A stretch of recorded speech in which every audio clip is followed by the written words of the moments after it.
Sobat Maestro, sesaat lagi kita akan bersama-sama mengikuti program Suara Gembala bersama Pendeta Cheng Kim Guan dari GBT Bukit Moria. Selamat mendengarkan.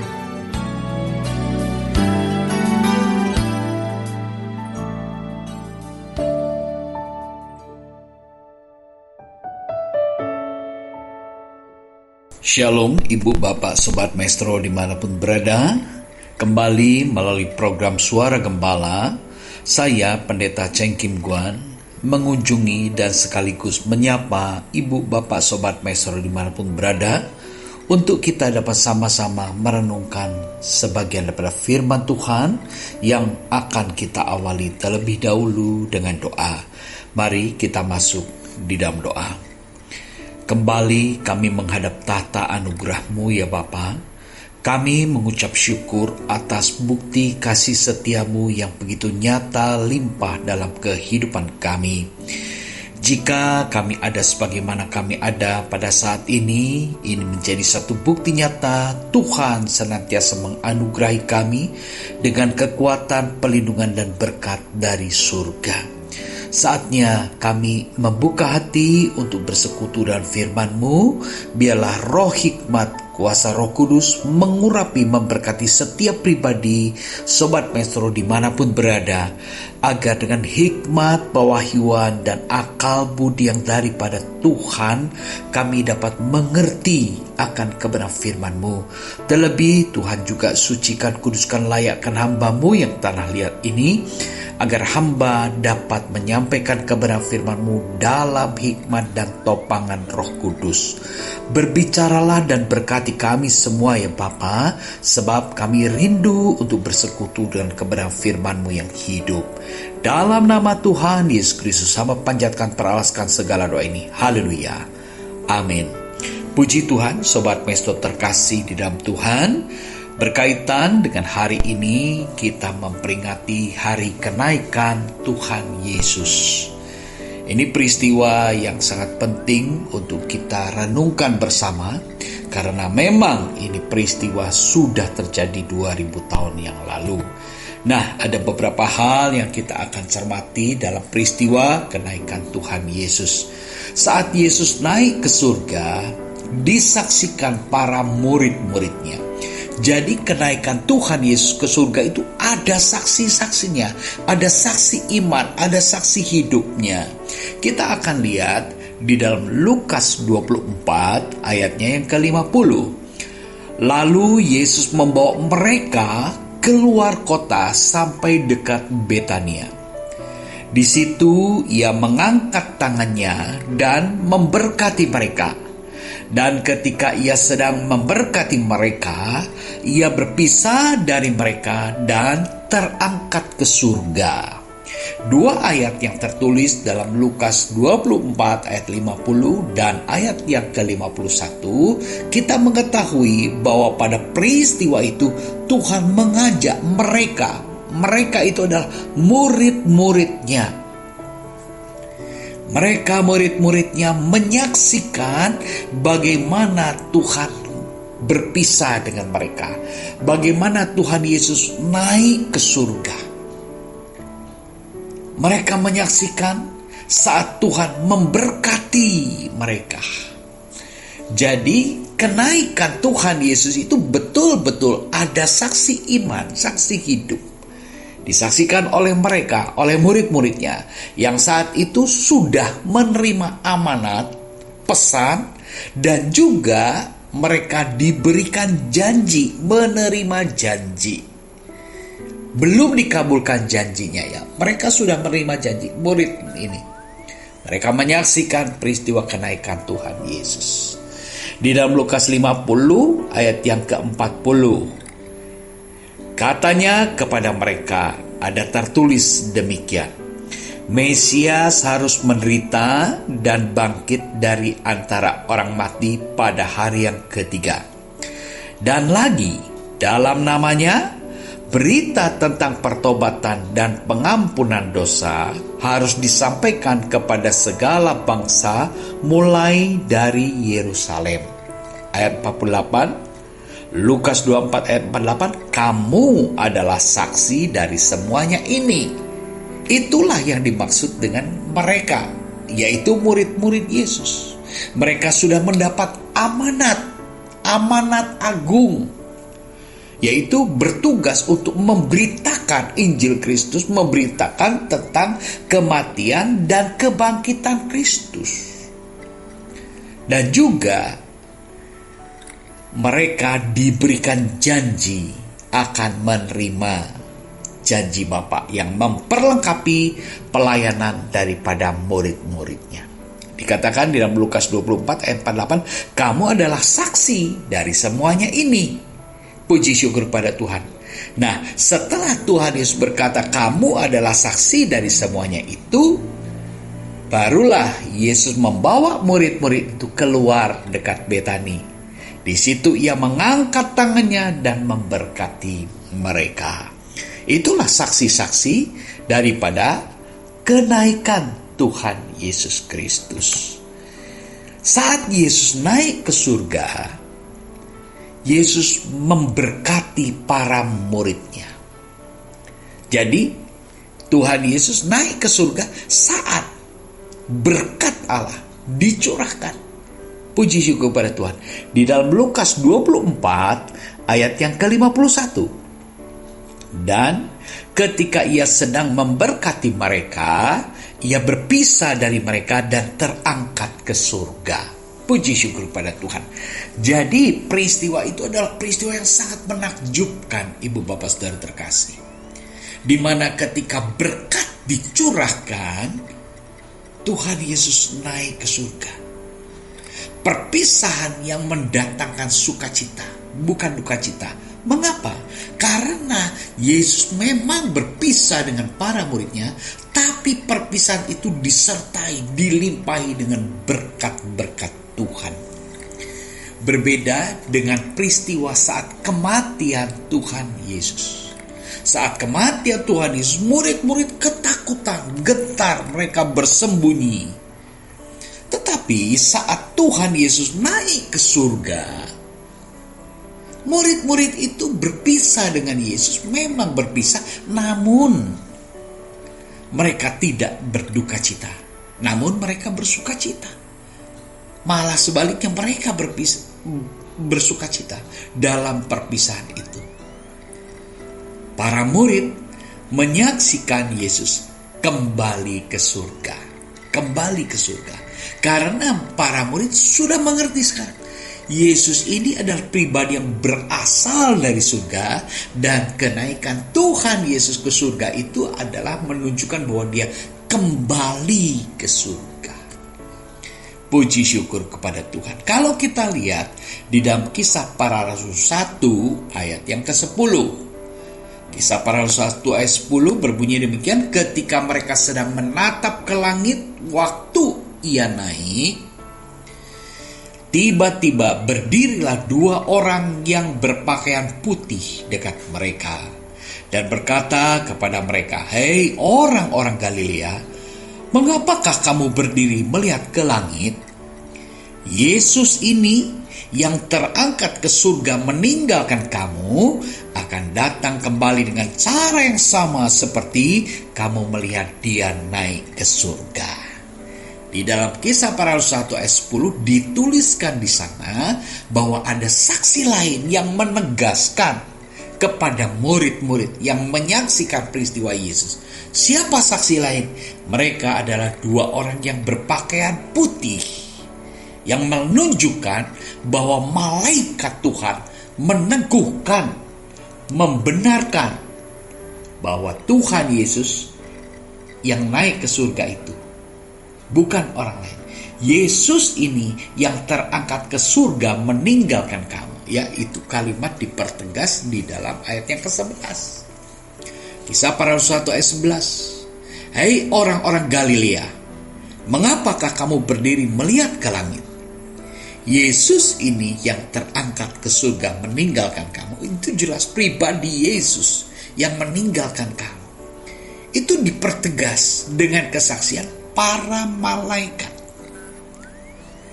Jadi kenaikan Tuhan Yesus itu betul-betul tidak dapat diragukan lagi. Murid-murid menyaksikan dan juga malaikat surga menyaksikan, meneguhkan peristiwa kenaikan Tuhan Yesus. Bahkan malaikat di surga itu juga memberikan pesan, akan datang kembali dengan cara yang sama seperti kamu melihat dia naik ke surga. Itu pesan daripada malaikat, bahwa saat Yesus naik ke surga, ada pesan daripada malaikat, dia akan datang kembali seperti yang kamu lihat dia naik ke surga. Jadi dia akan turun kembali di surga, datang di awal. Nah, inilah yang dipersiapkan, pesan inilah yang mempersiapkan murid-murid juga menanti kedatangan Yesus kembali. Kita sebagai orang percaya yang saat ini masih hidup di dalam dunia ini, kita terus menanti kedatangan Tuhan yang sudah dijanjikan. Dia pasti datang kembali. Ya, jadi saat Yesus naik ke surga, Yesus memberkati para muridnya. Kita juga akan melihat bahwa para muridnya menanti janji Bapa. Kenapa para muridnya menantikan janji Bapa? Karena sebelum Yesus berpisah dengan para murid, Yesus sudah menyampaikan pesan kepada mereka. Di dalam Lukas 24 ayat yang ke-52 kita akan lihat. Mereka sujud menyembah kepadanya. Lalu mereka pulang ke Yerusalem dengan sangat bersukacita. Mereka senantiasa berada di dalam bait Allah dan memuliakan Allah. Ya, jadi jelas perpisahan saat Tuhan Yesus naik ke surga itu mendatangkan sukacita besar, bukan duka cita, sukacita besar. Sekalipun jelas mereka berpisah dengan gurunya, murid-murid sekarang tidak lagi melihat guru, tetapi ada berkat Allah yang menggantikan kehadiran pribadi Yesus. Membuat kegentaran, membuat kegelisahan itu berubah menjadi sukacita, sangat bersukacita. Inilah ibu bapak saudara terkasih, damai sejahtera, berkat Allah yang dilimpahkan kepada para murid itu menggantikan duka cita dengan sukacita. Perpisahan mereka digantikan dengan sukacita besar. Ya, sekali lagi saya katakan berbeda ketika Tuhan Yesus mati, murid-murid ketakutan, berduka cita. Tetapi setelah Tuhan Yesus bangkit, lalu Tuhan Yesus juga naik ke surga. Saat Tuhan Yesus naik ke surga, di sana tercurah berkat Allah, berkat Tuhan. Itu yang mendatangkan sukacita. Jadi berkat Tuhan itu bukan saja hanya bersifat materi, tapi berkat Tuhan itu bersifat damai sejahtera, bersifat ilahi, bersifat rohani yang bisa menggantikan hati yang duka cita menjadi bersukacita. Mereka kembali ke Yerusalem dengan sangat bersukacita, dan mereka senantiasa berada dalam bait Allah dan memuliakan Allah, menantikan janji Bapa. Tekun menanti janji Bapa. Apa yang dijanjikan di dalam Lukas 24 ayat yang ke-49? Dan aku akan mengirim kepadamu apa yang dijanjikan Bapakku. Tetapi kamu harus tinggal dalam kota ini sampai kamu diperlengkapi dengan kekuasaan dari tempat tinggi. Nah, ini janji Bapa. Kamu akan diperlengkapi dengan kekuasaan dari tempat yang tinggi. Lukas menuliskan demikian, yang tertulis dalam Lukas 24 ayat yang ke-49. Dan juga Lukas menuliskan janji yang sama ini dalam Kisah Para Rasul 1 ayat yang ke-8. Kita akan lihat. Tetapi kamu akan menerima kuasa kalau Roh Kudus turun ke atas kamu, dan kamu akan menjadi saksiku di Yerusalem, di seluruh Yudea dan Samaria, dan sampai ke ujung bumi. Sesudah ia mengatakan demikian, terangkatlah ia disaksikan oleh mereka, dan awan menutupinya dari pandangan mereka.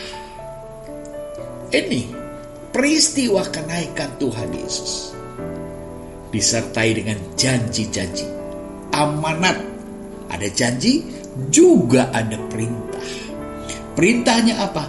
Kamu akan menjadi saksiku di Yerusalem, di seluruh Yudea, Samaria, sampai ke ujung bumi. Itu amanatnya. Janjinya akan diperlengkapi dengan kuasa. Kamu akan menerima kuasa kalau Roh Kudus turun ke atas kamu. Kenapa pakai kalau? Jadi ada hal yang harus dilakukan oleh murid, yaitu tekun menantikan janji Bapa. Kalau tidak tekun, murid-murid tidak akan menerima kuasa itu. Tetapi kalau mereka tekun, mereka menerima kuasa itu. Dan puji syukur kepada Tuhan, murid-murid itu melakukan dan menanti janji Bapa dengan senantiasa berada di dalam bait Allah dan memuliakan Allah. Itu sikap menanti janji Bapa. Kita akan lihat bahwa murid-muridnya mendapat amanat untuk memberitakan Injil Kristus. Jadi murid-murid itu selain menerima janji dipenuhi kuasa Roh Kudus yang menyertai kesaksian mereka, mereka juga mendapat pesan. Untuk apa? Memberitakan Injil Kristus. Dan Injil Kristus yang mereka tuliskan, khususnya Lukas yang menuliskan yang saat ini kita renungkan bersama bagian tulisan daripada Lukas ini membawa kita masuk dalam pemahaman, pengertian betapa dahsyatnya peristiwa yang terjadi ketika Tuhan Yesus naik ke surga. Di dalam Lukas 24 ayat yang ke-45, lalu ia membuka pikiran mereka sehingga mereka mengerti kitab suci. Puji Tuhan, murid-murid dibukakan pengertiannya, dibukakan pikirannya sehingga mereka mengerti kitab suci. Puji syukur kepada Tuhan. Ibu bapak saudara terkasih, sebelum Tuhan Yesus naik ke surga, Tuhan Yesus betul-betul mempersiapkan para murid ini agar mereka mengerti akan panggilannya sebagai murid yang kelak menjadi para rasul, kelak menjadi penerus pemberita Injil Kerajaan Allah. Yesus mempersiapkan dengan cara apa? Membuka pikiran mereka, memberikan hikmat bagi mereka, memberikan pencerahan bagi mereka. Puji syukur pada Tuhan. Jadi ketika kita merenungkan sebagian daripada firman Tuhan, selalu ada hikmat, selalu ada pengertian-pengertian yang Roh Kudus akan sampaikan kepada setiap pribadi kita. Bagi mereka yang betul-betul membuka hati, bagi mereka yang betul-betul rindu bersekutu dengan firman-Nya, bisa mengerti. Banyak orang baca firman Tuhan, tapi kok gak mengerti ya? Kenapa ya? Ibu bapak saudara terkasih, penyingkapan, pencerahan, pengertian tentang firman Tuhan itu adalah kasih karunia Bapa. Saat mereka rindu untuk mengerti firman Tuhan, di sana Tuhan memberikan penyingkapan demi penyingkapan, sebagaimana yang Tuhan lakukan betul-betul saat menjelang Tuhan Yesus naik ke surga, menjelang perpisahan dengan Yesus. Yesus memberikan pengertian. Ia membuka pikiran mereka sehingga mereka mengerti kitab suci. Kita lanjut di dalam Lukas 24 ayat yang ke-46. Apa sih penyingkapannya yang disampaikan Yesus kepada para muridnya? Lukas 24 ayat 46, katanya kepada mereka, ada tertulis demikian, Mesias harus menderita dan bangkit dari antara orang mati pada hari yang ketiga. Dan lagi dalam namanya berita tentang pertobatan dan pengampunan dosa harus disampaikan kepada segala bangsa, mulai dari Yerusalem. Nah, ini pengertian yang harus murid-murid betul-betul pahami. Yaitu apa? Memberitakan bahwa Mesias itu memang harus menderita, mati, dan pada hari ketiga bangkit. Berita dalam namanya tentang pertobatan dan pengampunan dosa harus disampaikan kepada segala bangsa, mulai dari Yerusalem. Ini amanat agung, amanat Yesus kepada murid-muridnya, yang mengutus murid-muridnya untuk memberitakan Injil, berbicara tentang kematian Kristus sebagai penebusan dosa, dan juga tentang kebangkitan Kristus sebagai bukti maut dikalahkan, kemenangan atas dosa. Ini peristiwa yang harus terus diberitakan kepada seluruh bangsa, kepada seluruh umat manusia, bahwa ada satu anugerah besar, satu pribadi yang sudah mengalahkan maut, memikul dosa dunia sebagai tebusan, dan dia sudah menang, maut sudah dikalahkan. Ini Injil harus terus diberitakan. Murid-murid memahami semuanya ini sehingga mereka bersuka cita. Ketika mereka terpisah dengan Yesus pun mereka bersuka cita. Dan mereka tekun menanti janji Bapa itu. Dikatakan di dalam Lukas 24 ayat yang ke-48, kamu adalah saksi dari semuanya ini. Puji syukur pada Tuhan. Murid-murid diberikan penjelasan. Inilah panggilan Kristus. Kamu adalah saksiku untuk memberitakan berita tentang kematian dan kebangkitannya. Beritakan kepada dunia tentang pertobatan dalam kuasa namanya. Pertobatan dan pengampunan bagi mereka yang sadar, mengerti akan kesalahannya.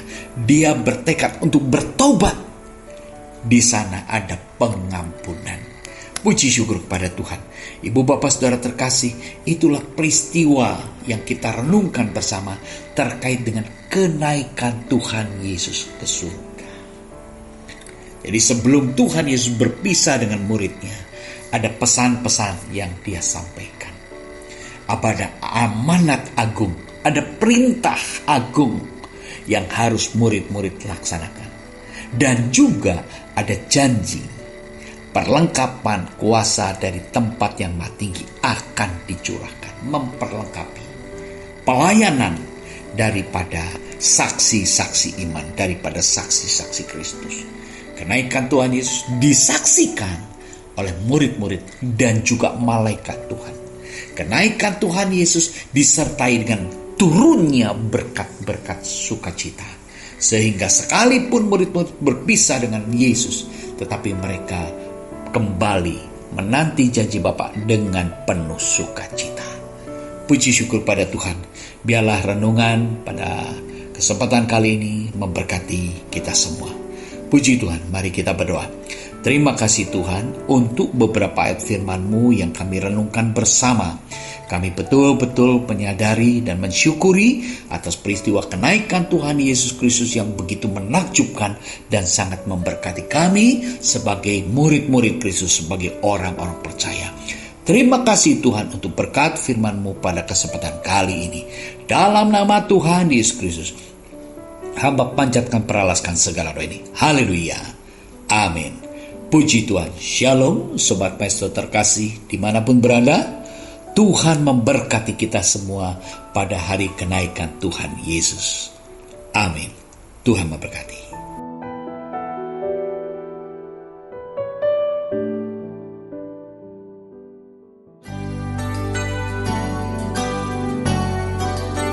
Sobat Maestro, Anda baru saja mendengarkan program Suara Gembala bersama Pendeta Cheng Kim Guan dari GBT Bukit Moria. dengan tempat ibadah Jalan Bojong Raya Komplek Permata Indah, Blok J nomor 24 Bandung. Phone 0822 1614 3298. Terima kasih atas kebersamaan Anda. Tuhan Yesus memberkati.